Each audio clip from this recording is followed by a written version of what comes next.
2024 সালে সৌদি আরব প্রথমবারের মতো তেল বিক্রি করলো চীনা মুদ্রায় 50 বছরের পুরনো একটা সিস্টেম ভেঙে দিয়ে। আর এই একটা সিদ্ধান্তই আমেরিকার ক্ষমতার ভিত্তি কাঁপিয়ে দিয়েছে।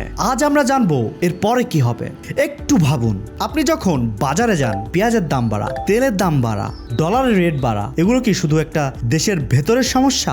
না, এগুলোর পেছনে আছে একটা বিশাল গল্প, একটা যুদ্ধ যেটা বন্দুক দিয়ে না, কারেন্সি দিয়ে লড়া হচ্ছে। এবং এই যুদ্ধের ফলাফল সরাসরি প্রভাব ফেলবে আপনার পকেটে, আপনার সন্তানের ভবিষ্যতে। তো শেষ পর্যন্ত থাকুন, কারণ ভিডিওর শেষে আমি বলবো আপনি এখন কি করতে পারেন। গল্পটা শুরু হয় 1944 সালে। দ্বিতীয় বিশ্বযুদ্ধ শেষ হচ্ছে, ইউরোপ ধ্বংস, জাপান ধ্বংস, কিন্তু আমেরিকা তখন পৃথিবীর সবচেয়ে শক্তিশালী অর্থনীতি। সেই সময় 44টি দেশ একত্রিত হলো আমেরিকার নিউ হ্যাম্পেয়ারে ব্রিটন উড কনফারেন্সে, এবং সেখানে একটা সিদ্ধান্ত নেওয়া হলো, পৃথিবীর সব বড় মুদ্রা হবে ডলারের সাথে যুক্ত, আর ডলার হবে সোনার সাথে যুক্ত।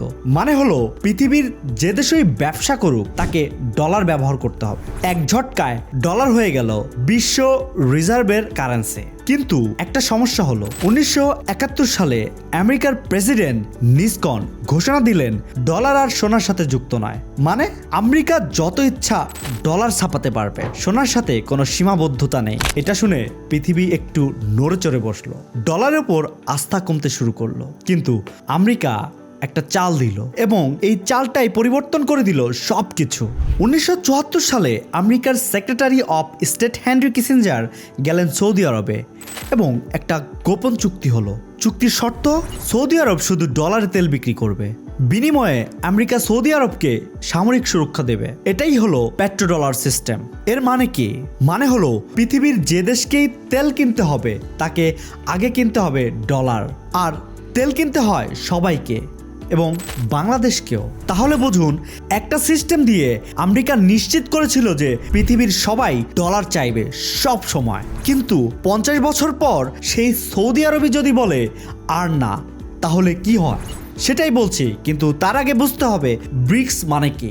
ব্রিক্স এই নামটা হয়তো আপনি অনেকবার শুনেছেন। BRIC, BRICS, Brazil, Russia, India, China, South Africa, এই 5টা দেশ মিলে শুরু হয়েছিল এই জোট। এই 5টা দেশেই আছে পৃথিবীর প্রায় 40% মানুষ, এবং বিশ্ব জিডিপির প্রায় 26%। কিন্তু 2023 সালে ব্রিক্স আরো বড় হলো। সৌদি আরব, ইরান, UAE, মিশর, ইথিওপিয়া এরাও যোগ দিল।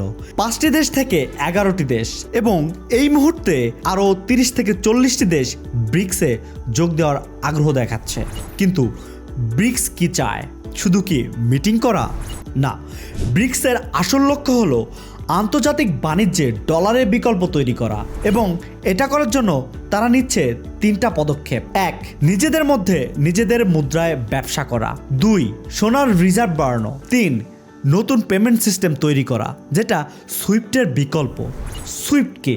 সুইফট হলো সেই সিস্টেম যেটা দিয়ে পৃথিবীর সব ব্যাংক একে অপরের সাথে টাকা পাঠায়, আর এই সিস্টেমটা নিয়ন্ত্রণ করে মূলত পশ্চিমা কয়েকটা দেশ। আর তাই যখন রাশিয়াকে সুইফট থেকে বের করে দেওয়া হলো, রাশিয়া বলল ঠিক আছে, আমরা নতুন সিস্টেম বানাবো। এখন আসি মূল প্রশ্নে, কেন এত দেশ ডলার থেকে সরে যেতে চাইছে? এর পেছনে 3টা বড় কারণ আছে। কারণ নাম্বার 1, আমেরিকা ডলারকে অস্ত্র হিসেবে ব্যবহার করছে।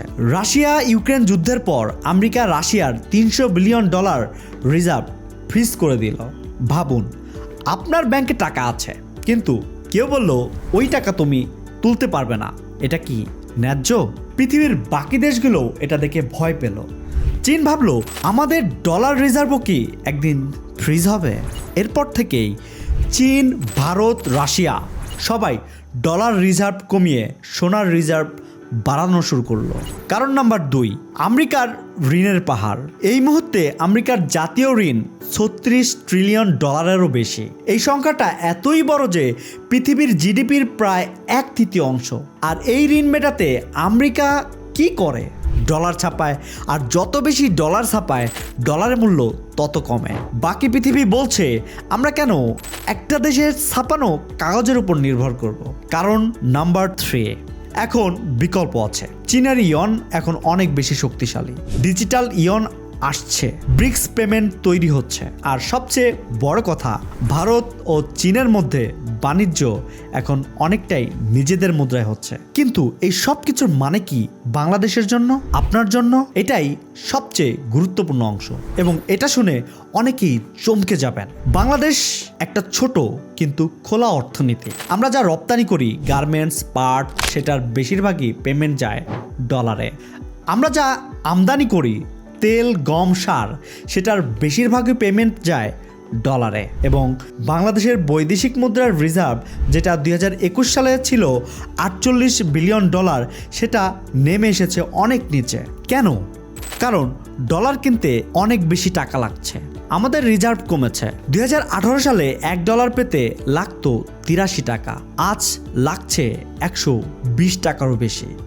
এই 35% অবমূল্যায়ন মানে আপনার হাতে থাকা টাকার কেনার ক্ষমতা 35% কমে গেছে।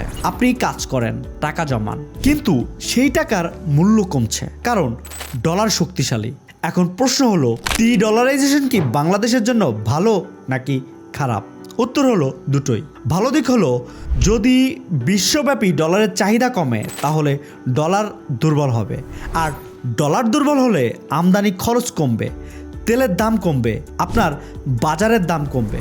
কিন্তু খারাপ দিক হলো যদি ডলার হঠাৎ দুর্বল হয় এবং আমাদের রপ্তানির আয় ডলারে থাকে তাহলে সেই আয়ের মূল্যও কমবে।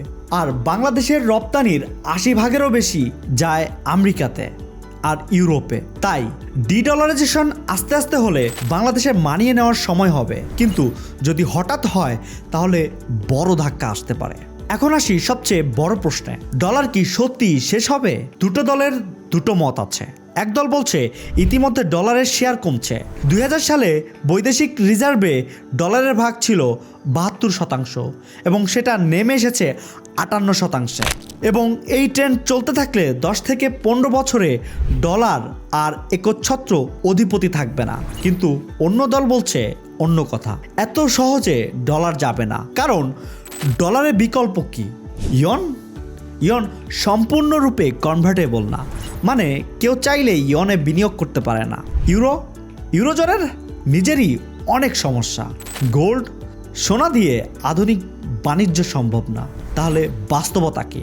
বাস্তবতা হলো পৃথিবী সম্ভবত যাচ্ছে একটা মাল্টিপোলার কারেন্সি ওয়ার্ল্ডের দিকে, মানে একটা কারেন্সির পরিবর্তে থাকবে কয়েকটা, ডলার, ইয়ন, ইউরো এবং সম্ভবত একটা ব্রিক্স কারেন্সি। ডলার দুর্বল হবে কিন্তু রাতারাতি শেষ হবে না। কিন্তু আপনার জন্য সবচেয়ে গুরুত্বপূর্ণ প্রশ্ন, এই পরিস্থিতিতে আপনি কি করবেন? এবং পরের 2 মিনিটে সেই সম্পর্কেই বলবো, মিস করবেন না। এখন কথা বলবো আপনার সাথে। আপনি যদি বাংলাদেশে থাকেন, যদি মধ্যবিত্ত পরিবারের মানুষ হন, তাহলে এই পরিস্থিতিতে কিছু বিষয় মাথায় রাখা জরুরি। প্রথমত, শুধু টাকা জমাবেন না, টাকার মূল্য কমে, বরং চেষ্টা করুন সম্পদে বিনিয়োগ করতে, জমি, সোনা, দক্ষতা। দ্বিতীয়ত, ডলারে আয়ের সুযোগ খুঁজুন, ফ্রিল্যান্সিং, রিমোট জব, এগুলো এখন বাস্তব সুযোগ, আর ডলার দুর্বল হওয়ার আগ পর্যন্ত এই সুযোগ আছে। তৃতীয়ত, অর্থনৈতিক খবর সম্পর্কে সচেতন থাকুন, কারণ যে বোঝে সে সবার আগে সরে যায়। এবং চতুর্থত, আতঙ্কিত হবেন না, এই পরিবর্তন রাতারাতি হবে না, আপনার কাছে সময় আছে, কিন্তু যারা এখনই প্রস্তুতি নেবে তারাই এগিয়ে থাকবে। তাহলে সংক্ষেপে যা বললাম, ডলার 80 বছর ধরে বিশ্বের রাজা, কিন্তু সেই সিংহাসন এখন কাঁপছে।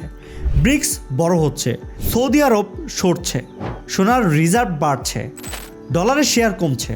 বাংলাদেশের জন্য এটা একটা চ্যালেঞ্জ, কিন্তু একই সাথে সুযোগও। প্রশ্ন হলো, আপনি কি সেই বদলের জন্য প্রস্তুত?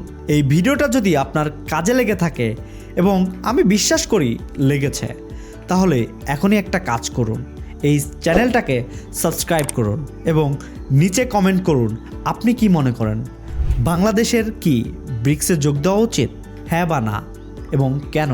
আপনার মতামত আমি পড়ব। পরের ভিডিওতে আমি বলবো চীন কিভাবে 20 বছরে বিশ্বের সবচেয়ে বড় অর্থনীতি হওয়ার পথে এগিয়ে যাচ্ছে এবং সেটা বাংলাদেশের জন্য কি মানে। সেই ভিডিওর নোটিফিকেশন পেতে এখনই সাবস্ক্রাইব করুন এবং দেখা হবে পরের বার।